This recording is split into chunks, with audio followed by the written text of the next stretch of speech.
Hey Printlife, welcome back to another shop tour. I'm Bruce from Printavo. Today we've got Sam Means, and actually we've got a bunch of the crew out from Chicago and Phoenix. Oh, there's KJ back there.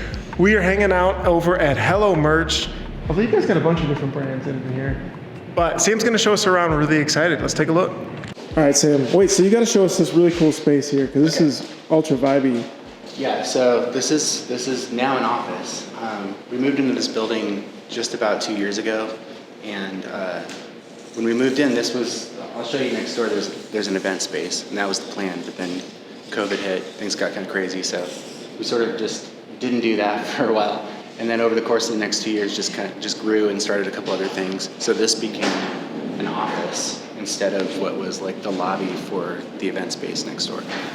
So now it's, it's just sort of like 8 or 9 people working here, and it's also just, we'll have meetings in here. Got it. And for people to know, it's Monday, President's Day, so it seems off. Yeah. So that's why it's like... Yeah, nobody's here. Yeah, nobody's here. Normally this room would be packed with people, so. So when you got the space, was it set up like this, or did you do all the decoration? No, yeah, we spent about a year renovating this building, so it's about 100 years old. We did a lot. This whole thing, this used to look like a really bad, like 70s office with, drop ceilings and bad tile and everything. So we gutted the whole thing and had to do a lot to get it where it's lease it or buy it or bought it. Okay. What was the decision there? I've been trying to buy something forever, and just timing never really worked out. And I just got really lucky. I mean, this is south downtown Phoenix. It's not. There's a ton of development going on across 7th Avenue right there. In this area, not as much, but although now it's starting to pick up. So it was just really good timing, got really lucky. I needed a 50,000 square foot building, and this is the first one I saw, and so I just grabbed it. That's big. It was good timing, yeah, it was good timing, good price, good everything, so. Is there anything that you feel like you wish you would have known when you bought it? Like, okay, we didn't have this, or we didn't have that, or we needed this? No, I kind of like the learning experience of it all. I didn't know almost anything going into it. I just sort of jumped into it. It's an old building, so there was a ton of structural stuff and a lot of things I just didn't know about that process in general. Right. But had I not gone through it like that, I don't think I would have retained the information as well as I did this time. Cool. Yeah. All right, let's take a look. Cool, so I guess I'll take you through, let's start here. So this is my favorite thing that we're doing now. It's a new project that we've been doing for about 6 months now. It's called Wastoids. So this was like an idea I had probably in like 2017, but didn't really know exactly what it was going to be. I just had the name, so I bought the domain and I just sort of started thinking about it at that point. And then about, I don't know, maybe 7 or 8 months ago, 8 months ago, I guess, this guy, Jason Woodbury, who's been in town forever, he worked at New Times. He was a music editor at New Times. He worked for a big record store out here doing marketing, and he just was looking for a change of pace, and he was like, hey, do you got anything going on? And I had this idea, and I just figured he would be perfect for it. So what this is I can kind of show you here. We were supposed to do an event space, and we were gonna have concerts in here, and like the idea was really like when bands come through town, we would have them stop by, do like acoustic sessions or something, and then also just do random events, just because this was kind of like a cool extra space we didn't really need for production or order fulfillment or anything. So we did a lot of work here. This is where the office used to like extend out to here. There's a ton of structural issues in this room, so we really kind of went for it. We got in one show pre-COVID, and then that was it. So basically what ended up happening is we started Wastoids and we turned this into like the production room. So now we do have bands come in, but instead of it being like a performance for the public, we film it and we put that stuff out on Wastoids. So Wastoids is like we do podcasts, we do video content and all kinds of cool stuff. So is this sort of similar to Hello Merch, or is it like content connected to fuel it, or? Yeah, it's all connected. So we try to work with bands. I mean, Hello Merch works with like 300 different bands at this point. So we try to get bands that we work with as just like an additional marketing tool, especially since, in the last couple of years, touring hasn't exactly been the best thing ever for bands. So we started ramping up the marketing, starting ramping up stuff just to get people to come to the stores and buy shirts to help support the bands that we work with, since they weren't making as much money through merch on tours, obviously, because they weren't happening. So this is just sort of like an extension of that. The two ideas came together. Like as soon as COVID hit, it was like I hired a marketing person, and I was just like, we need to ramp this up. We need to start just feeding them content. And then I had this Wastoids idea, so I just kind of merged the two together, and this became a vehicle for that. But then also we just have cool bands come through that we have nothing to do with. So we feature a lot of artists, graphic designers. We have like an artist thing that comes out every week. We do like a weekly playlist. We have a ton. We're starting to get like more, as bands are touring again, we're starting to get more out of town bands come through. And yeah, it's just a fun thing, and we have a lot of crazy ideas for it. So that's super cool. Do other bands hear about you guys from this and then want to be able to use you for your apparel? I don't think that's actually happened yet. Okay. No, but I mean, I'm sure it's just it will at some point in time. Yeah. It's really more so the opposite. We want to be able to support the bands we're already working with, but I'm sure it will. Nice. Yeah. This is awesome. Yeah, it's a cool room. So we use it as like, also over the last couple of years, we went from 15 to like 40 something employees. So it also sort of turned into like a lunchroom. People spread, it's a big building, but people have to sort of spread around. We have a lunchroom in here, and then people just come out in here and hang out. And yeah, it's sort of a multi-purpose space now, but it's mostly used for Wastoids. Can people check that out on Instagram? Yeah, wastoids.com is the website, or the Instagram is wastoids.com spelled out. Solid. Yeah. A little break room here.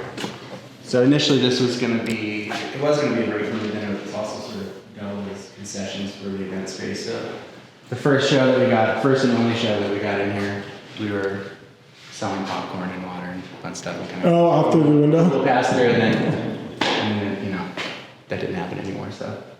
And close it up, plexiglass, everything. Yeah, it's easy to come off if we needed to, but yeah, it was wasting a lot of precious air conditioning. You guys are so quiet.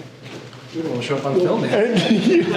We're trying to keep quiet for all the audio that you take. Normally it's so loud though, because everybody's working anyway. Yeah. Oh wow, did you guys make this? Yeah, it's our poster wall. Wow. This was an idea that my wife had, and just sort of in downtime, some kids that work here put it together. It's really cool. We have a lot of like, posters are a difficult thing to ship, so we'll get a lot of busted up posters, or just posters returned that got a crease in them or something, and for whatever reason. So we just had this giant pile of posters that we weren't really, or just things were like left over and then the products were taken down. So we just took all of our excess posters and threw them on this wall. Looks really cool. That is cool. Yeah. How did you make it look like? Is there just wheat paste like you'd see, okay. in New York or something on the walls? On the walls, yeah. So are posters a big part of the business, or? Yeah, they picked up quite a bit. We didn't used to sell a ton of posters. In fact, we had to sort of come up with this new method because the way we were storing them previously was not really smart. So we had these old, like $80 Home Depot shelves. And at a certain point, I'll show you this system out here, but at a certain point, we stopped using those because we came up with this new concept. And so we took all of our old shelves and we just started adding more levels to them for posters. Mm-hmm.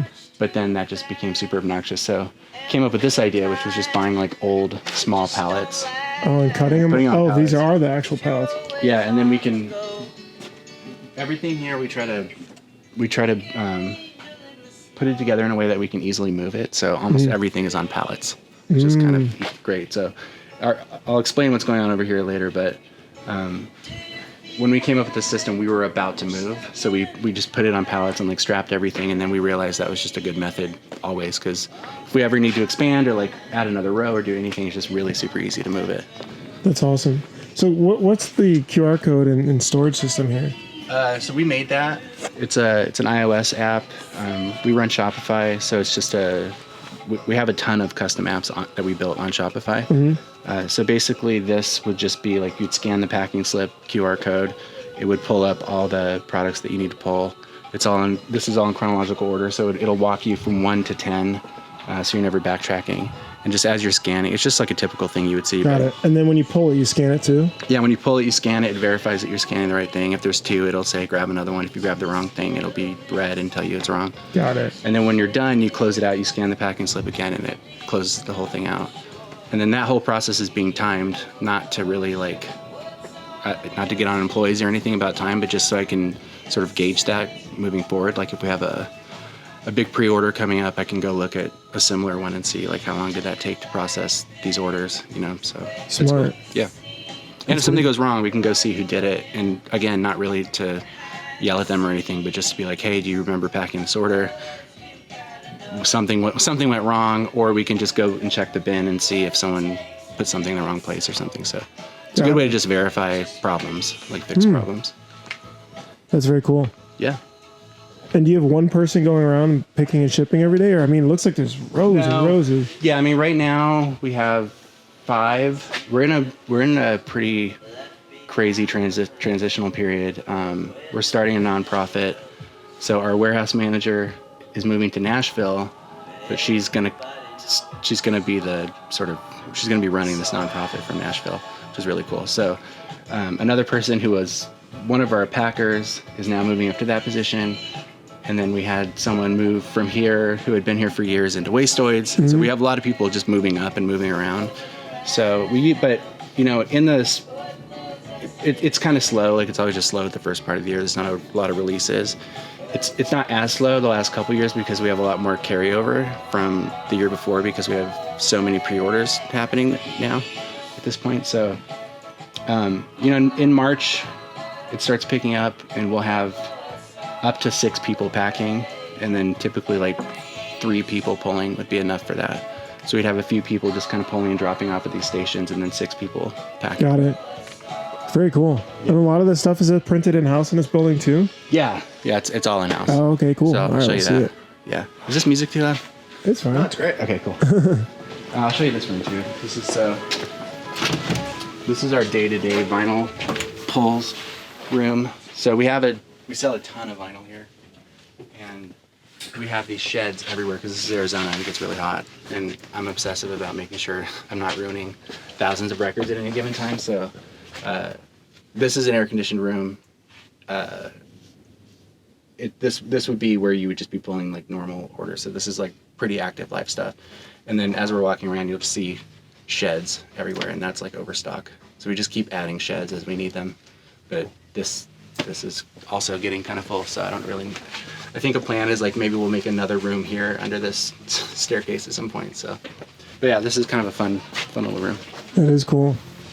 So how do you determine pricing for, like, is it what you're using space-wise, and like, right, because obviously some stuff's gonna sit, other stuff is larger than... Yeah, so I didn't think about it.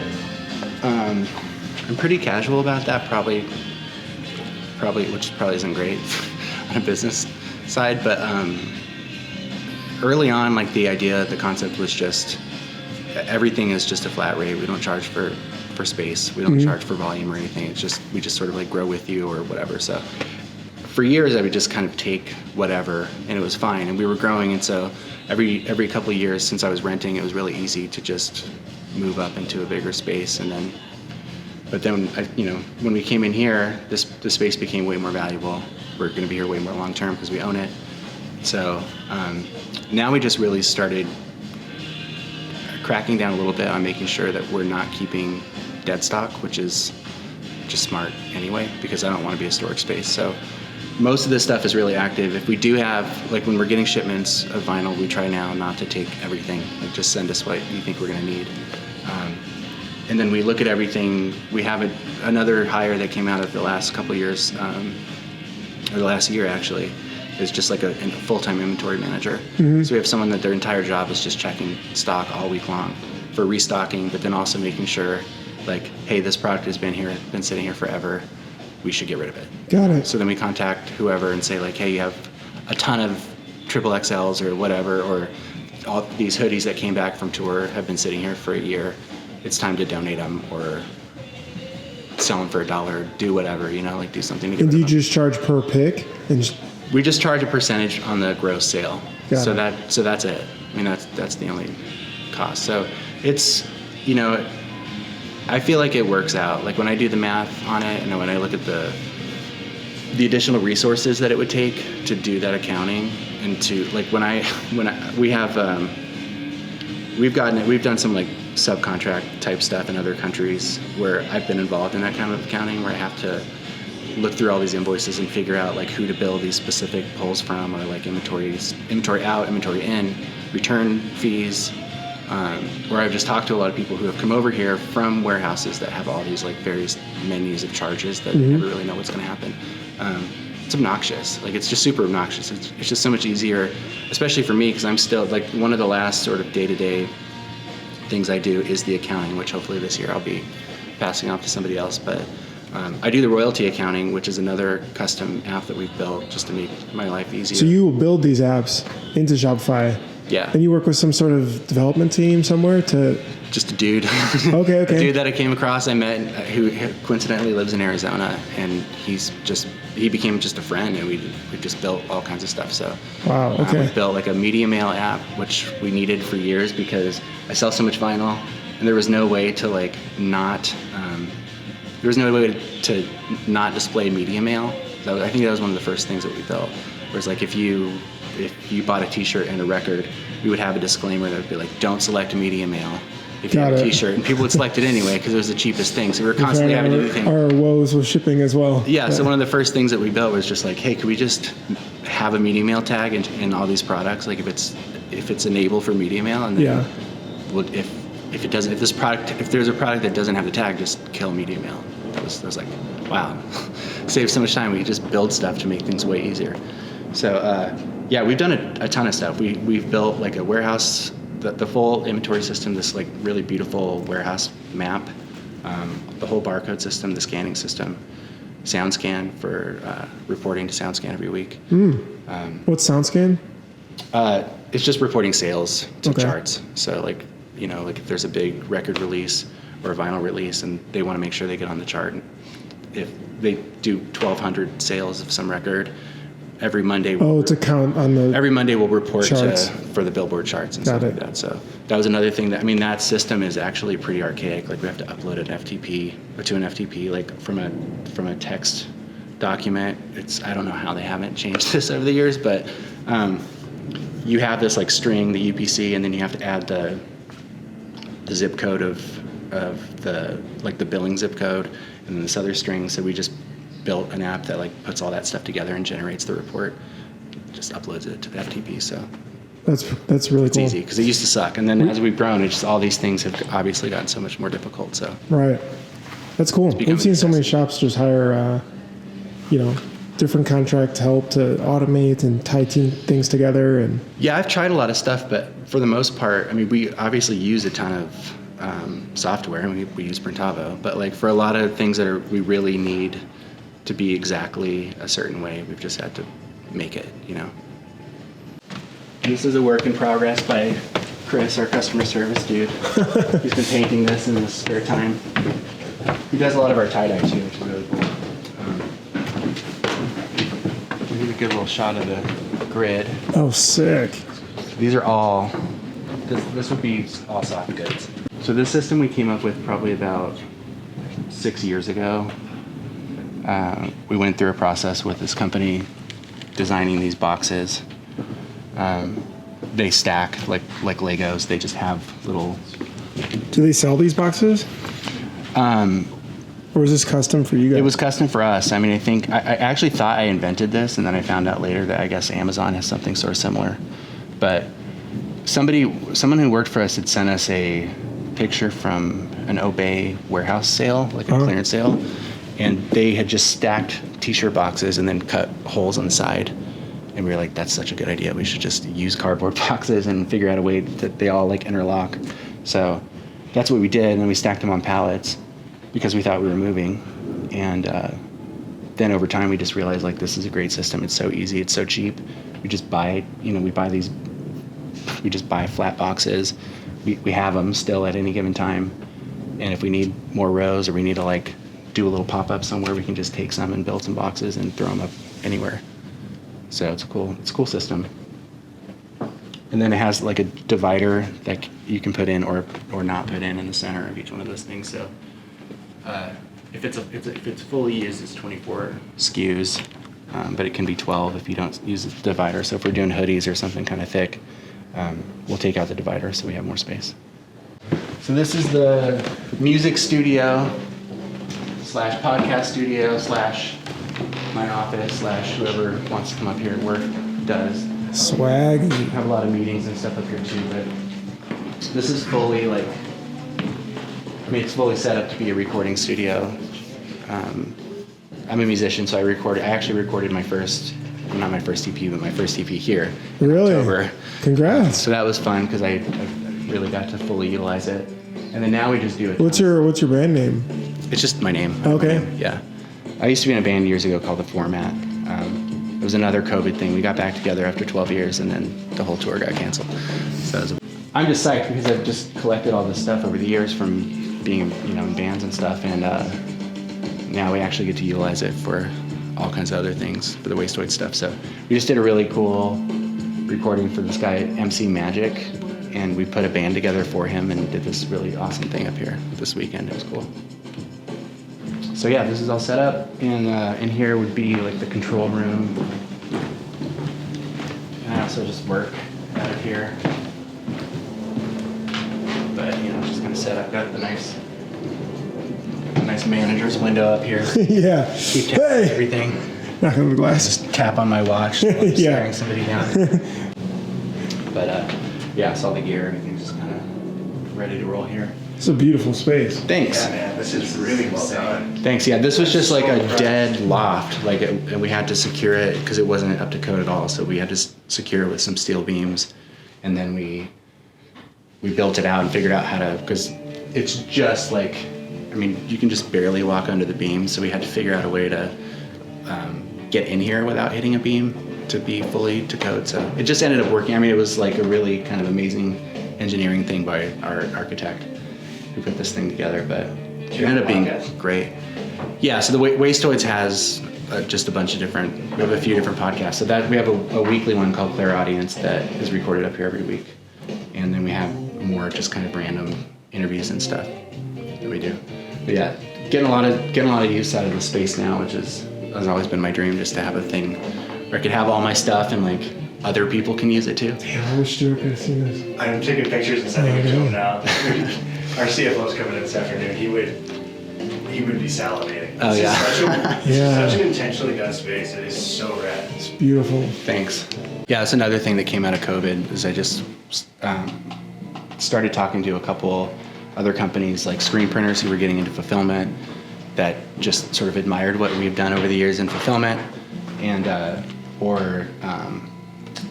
people who do kind of everything, maybe some international companies who were having trouble with shipping at a certain point.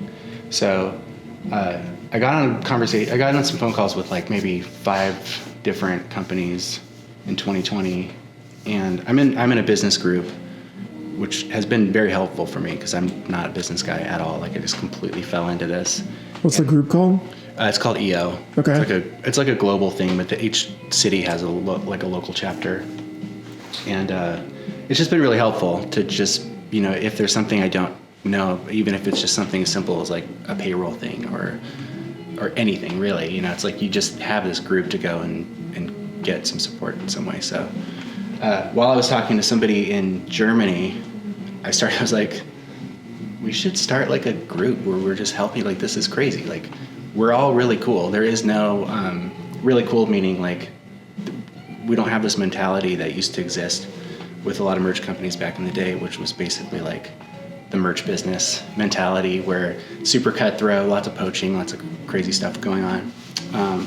Now there's all these new independent companies that were basically just band guys, that started companies just like I did, and we're just busy, like we don't care, we just need help with things, and so the screen printing side, we actually just started that 2 years ago. I used to sub that out to a friend of mine, and so that was a thing too, where it's like, cool, I'll help you with fulfillment. Like, do you want to help me with water base? Because we're kind of stuck. Like, I've never done this before, Mm-hmm. So I reached out to, I think about 12 different companies, and just so far, just to get it going. And everyone's just like, this is the best idea ever. Let's do this. So we're launching that. What's it called? You gotta give some. It's called Merch Friends. All right, merchfriends.com or merchfriends.org. Yeah, so we'll be starting that soon. So it's knowledge sharing.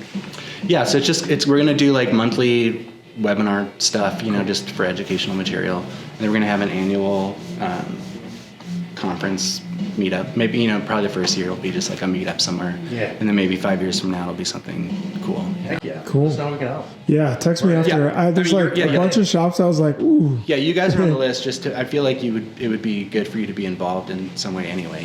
That'd be great. Once we get everything together, but yeah, it's gonna be cool. But it's just been it's been a lot to take on, like starting a bunch of new stuff. Still Right. with everything else. Yeah, so this was all done by an artist in New York named Steve Keen. I've been collecting his stuff for a long time. I found out about him through a band called Pavement. It has a record called Wowie Zowie that he did the artwork for. And he did some artwork for other bands too, I think Apples and Stereo.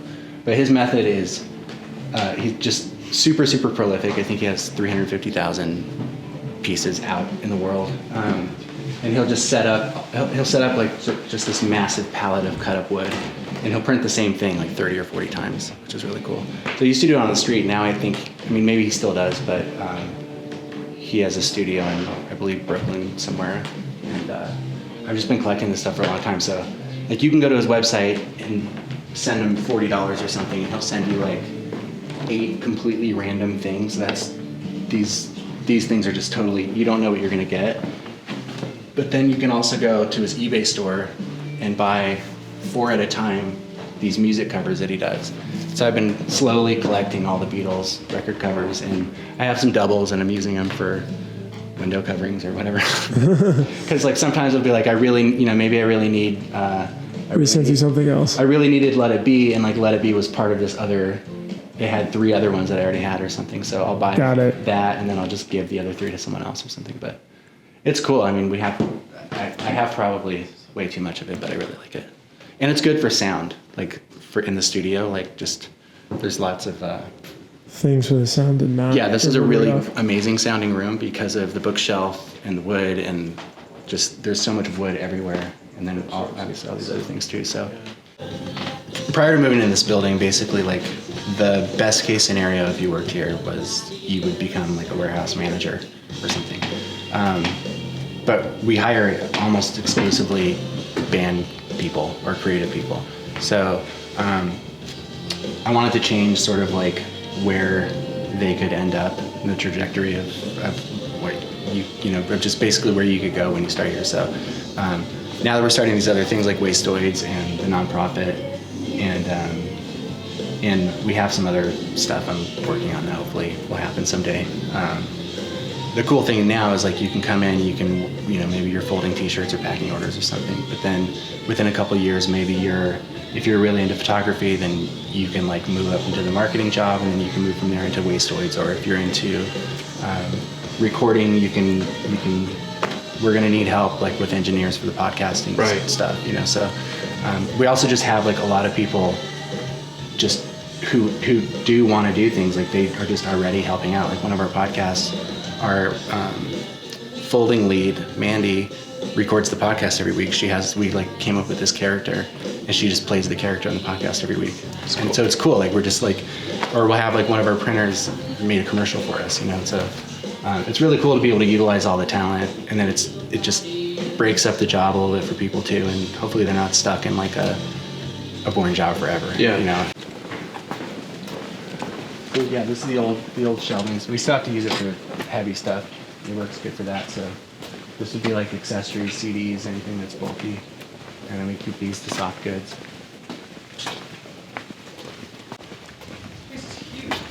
Yeah, it's 2 blocks long. How many square feet? 50,000. So this is one of the vinyl sheds I was talking about. Oh, so these are the sheds you're talking about. Yeah, we have these all over. So they're all insulated, and then we just have little air conditioning units in them, and then we have to keep track of all this stuff. So anything that's not going to be in the day-to-day, or we just is bigger than like a single space, we'll keep it in here and then pull from here to restock. Nice. Also the dead bodies too. Yeah. For that. The brick. Are you running the AC in the summer, or do you not turn it on? Swamp coolers. So we have 16 swamp coolers. But yeah, this room actually stays pretty cool, surprisingly. This one a little hotter. Is it on right now? Oh. But yeah, this glad I wore my it's jacket. 3 layers of brick, and they retain. Yeah, they don't. There's not a lot of sun gets through there. Just kind of. It's a good. Sure. So this print shop here.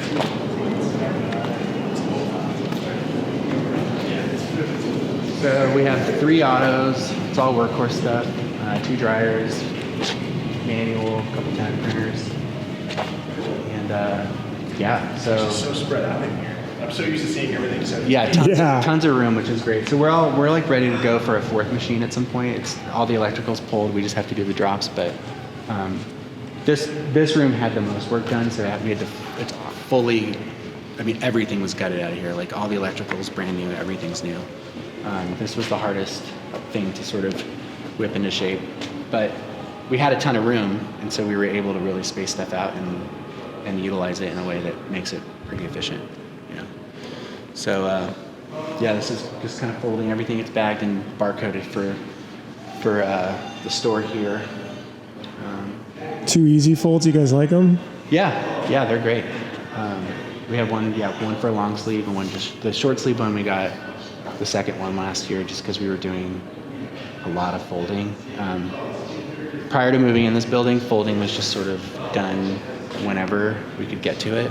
And then when we moved in here, we ended up needing like a full staff. So we'll have anywhere, depending on how busy it is or what's going on or where people are moving around, they'll start here. This is kind of like the first job where you start, and then you'll spread out wherever is needed. But we'll have like anywhere from 3 to 6 people working over here in any given week.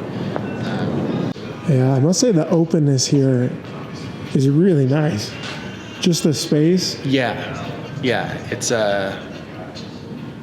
it when things are really going, like in the summer, it doesn't feel as open. I mean, we'll have like just like shirts, and stuff everywhere. So like when it's crazy, we'll have pallets of stuff. Just folding is super caught up and everything's great right now, but like this is typically very full of stuff, Got it.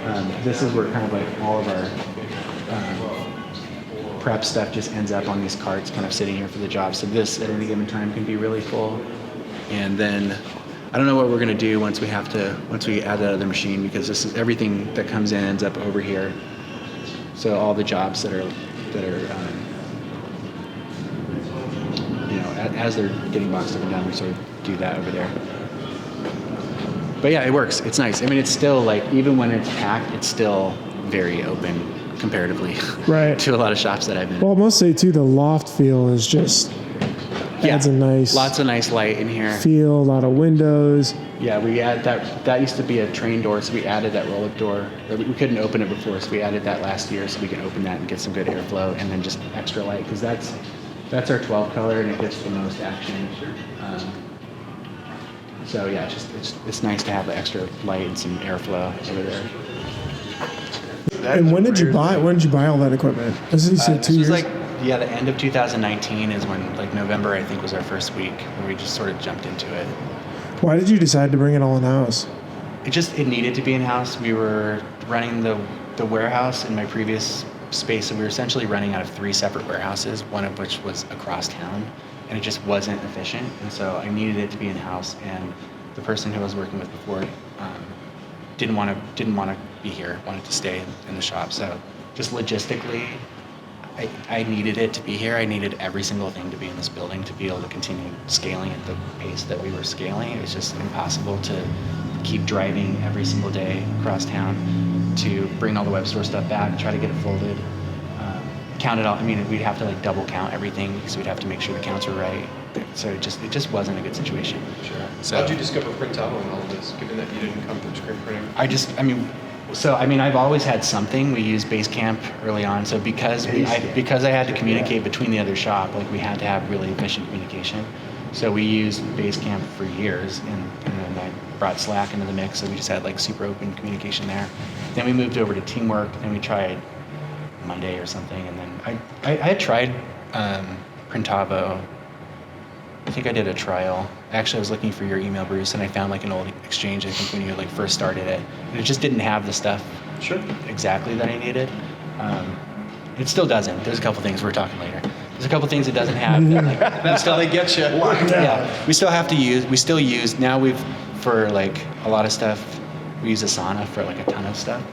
But just on a production level, Printavo was great, like for just the calendar and like jobs and the quoting and all that stuff. So we don't use it to its full potential probably. We don't have like we don't use the catalog stuff, but we use it for scheduling basically. And it's great. So Have you used the new Power Scheduler? Now Peter's gonna like you down there. Yeah, that'll get rid of your Asana for you. So you solved the last big problem that you had logistically by bringing everything in-house. What's the next set of problems that you're looking to solve? What's keeping you up at night right now? Well, in the shop, like I just really we want to move everything over fully to water-based, and so that was something that was important to me with the person I was working with in the past. That was a whole thing, and they're really amazing at it, you know. So like that was something that I lost immediately when we brought everything over here, but then we jumped into it. I mean, we really like started in probably December of 2019, so like as soon as COVID hit, we didn't really have a lot of time we were like scrambling to do whatever we could do to just, cause I mean, I just moved in this building, so I thought everything was gonna be amazing, and everything sort of fell apart, and I had to scramble to figure out how to make it work. So we didn't get a lot of time to really experiment, and so that's what we're gonna do this year, is just get the water-based stuff going and really like ramping up. We did have a consultant come in to help with the screen department and get that stuff figured out, because there's just some stuff that was missing, you know. And What consultant did you use? Ryan. Oh, Kasperian? Yeah. Nice. Yeah, and I met him through Night Owls. Eric. Yeah. So Eric's one of the merge friends. So like he asked me for help with fulfillment. They actually ended up coming down here to see our whole fulfillment setup, and then he walked through and talked to all of our guys out here and helped us with some stuff there, and then hooked us up with Ryan. He spent 2 days here, and he's due for a third. And then I think we'll probably be good. And we got the screen. I mean, it's just like stuff where it's like, there's a wall that I hit here because I don't know the technical side. And so I can see like something's wrong. I can see where I want things to go. But when I get to the technical part of the conversation, I'm sort of like, I can't have that conversation, you know? Well, you're creative. Yeah, right? So I can't have that conversation. So having Ryan around was really helpful, because I just like, this is what I want to do. I can't like sort of force these guys to do that or tell them like the most efficient way to do that on a technical level. So like I need your help to help me sort of bring that into the shop. So that's the plan. We'll see. Right on. It's awesome. And darkroom's over there? Yeah.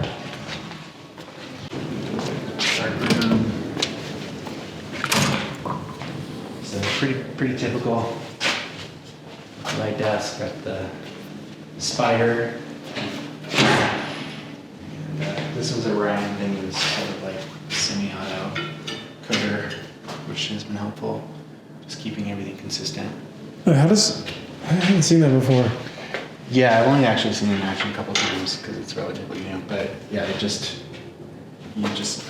put the screen on and hit the pump, and it just you still hold it, so it's not like a perfect coat, but you just kind of like hold it in the same place, and then it just moves down. So it's just okay. But it seems to work out. It was a cheaper alternative than whatever the fully automatic version of that would be. Not really sure. Yeah. Messy. So when you bought everything, this is everything that you bought? Like all the automated equipment and everything, just bought it at once? Yeah. Yeah. Probably smart move, right? Skip the manual process. Yeah. You still have to learn it regardless. Might as well learn it on the... Yeah, I mean, there were a couple things that were still difficult, even having like Aaron, who runs our shop, having his experience in-house, and John, who came on later, who was a friend of his. There were still some things that they had to learn. I mean, like, neither of them had ever printed on workhorse equipment before, which, you know, it's like everything's kind of the same, but then they also have their own. Got it. Everything's the same, but also different in some ways. So And Workhorse, you said, is nearby, so that's convenient. yeah, Workhorse is nearby, and like they've been great for support. They've been great. They were, the guys who came out and set it up, they stuck around, and then they've been back even to like make adjustments and help with some things. So once we got going, and we're able to come up with some issues on press that we could make note of, when they came back, we were able to get that stuff resolved pretty quickly. So Cool. but everyone's adapted to it all pretty well. And then another like major thing that we do here, because I just saw this as a problem in the past, is like we don't hire screen printers. So when we hire somebody as a folder, we just say like, do you want to learn how to screen print? And we have like 3 or 4 different places for them to go. It's like there, and then they're at the belt, and then they're like an assistant, and then they're sort of like in training, and then they're a printer. And so we have, I guess like 95% of our printers are probably just learned in the last 3 to 6 months, which is kind of cool. Nice. Because it's hard to find printers, and like also when you get like Especially printers, for your culture and yeah, they're like no and offense mesh to with your screen team. printers, but like if you're trying to find an old printer, he's like a good one is at a shop already. right. So you end up getting these like printers that are just moving around, or they're burnt out or whatever. So, and that really is a problem. So I like just having new people working in here, because you don't bring in those old mindsets that we're trying to avoid. Yeah, it's this, and then this is sort of just more. Got another vinyl shed here. So this is like our main receiving area. Everything comes in. This door's open all day. Got it. So all of this is receiving, or is this the overflow from Yeah, so warehouse? a lot of this stuff actually in front is all WordPress stuff, Okay. like event stuff. This is sort of all the receiving stuff. So as it comes in, everything gets counted and sorted and verified and whatever, and then brought down there to go to print. But yeah, this is a pretty active space in the day. We've got a couple people working back here just sort of trying to keep it all organized. So all outgoing stuff. So for the order fulfillment, all the outgoing mail is there. So And we'll we sit have there trucks and- coming in and out all day long. All this stuff is WordPress stuff. And then this back row is really all we have of overstock for the front section. So there's no way to like completely not have dead stock. It's just impossible, like especially when you work with touring bands. So, but we have managed to keep it to like these 3 shelves. So these 3 shelves are kind of like the extent of what would be considered dead stock or super overstock for what's going on in the front with fulfillment. And this is where you work with them to say, hey, look, do you want it back, or Yeah, we so can donate it for you? So if something is sitting in here for way too long, like if we have a pallet of like mugs because they ordered way too many, then we're just like, hey, they gotta go. It's time to move. Same with WordPress stuff too. Like we just try to keep it to these 4 shelves, which is There's a lot. it's a lot, yeah. So this is a lot of this stuff is like event type things. They would use, promo materials, lots of banners and stickers and giveaway things. But then also we do a lot of new hire stuff for them. So we'll do new hire. Oh, kits. okay. I see like mice and cables and Yeah. Stickers. So there's a lot of. Over here I think is more of the like event stuff where you get into banners and provisional kits, and, just random stuff that they would be using. Battery chargers, all kinds of stuff here. So this looks sort of like there's like video kits, and this is all banners and stuff. So there's a lot. It looks kind of like not organized, but it actually is. It's sort of on the same system, where everything has a SKU in a place, so it's easy to find if you need to find it. And then yeah, this is just overstock. This is mostly like overflow.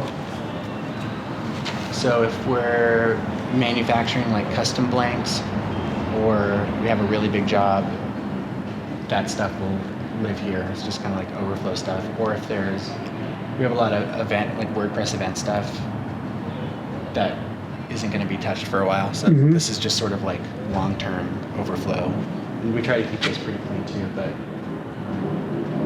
it's also where I keep all my childhood belongings that you would normally have in a shed in your backyard. Yeah.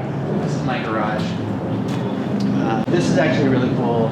So this building is 3 separate buildings technically. So that the front section was the original. It was built in 1927. The second section where the print shop was built in the early 40s. And then it was a window and door company. And at some point in the 40s, they I don't know if they started it or they bought it or what happened, but they started a lumber company. So this was like the lumber yard, and this was the original building, and this was outside. This was like the yard. Oh, wow. And in the 60s, they sort of enclosed it in this metal stuff, corrugated metal siding. And so this is actually kind of a crazy historical landmark because there's not a lot of wood structures in Arizona because the sun would have just totally destroyed them. So it's cool. It's kind of like encapsulated in this building, this original lumberyard from Right. the 40s. In addition to being receiving, it's also, we do a couple other fulfillment things here. So this is a clothing company that we work with called June and January, and their stuff has to be totally separate. So we have a completely separate fulfillment team that works over here on that. And Why does it have to be separate? it's just on a different system. Like so all the okay. Hello stuff is on one system, so you'd be pulling from something, whereas this would be, we like to keep it separate.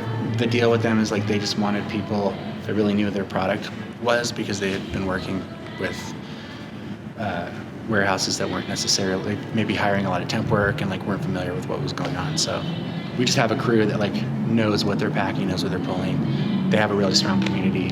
Got it. So it was just an important thing to them. So Cool. and it just is easier. It's easier to kind of have it like in its own space because this is, typically they're sort of unique, although COVID has changed things a little bit. But when we first started working with them, the method was like every 4 weeks we'd get these massive shipments in. And so this whole section would be just filled with pallets.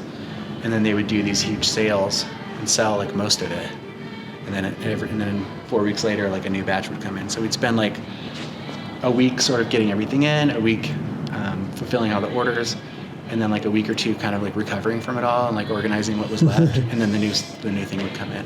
So that was the other reason it had to be separate, because like we would just get like so much stuff and it would need to be here and close. Wow. And then that concludes the tour. That concludes the tour. This is a really awesome tour. This is Sam Means. You guys can follow him at Hello Merch. Is it? Yeah, Hello Merch. Who's most active on? Hello Merch, Hello Screenprinting. The building is 850 West Lincoln. We have like way too many Instagram accounts. Wastoids, wastoids.com. Don't forget to check out Wastoids too, especially if you're in the scene. Thank you guys so much for watching. I'm Bruce from Printavo. I'll see you guys in the next shop tour.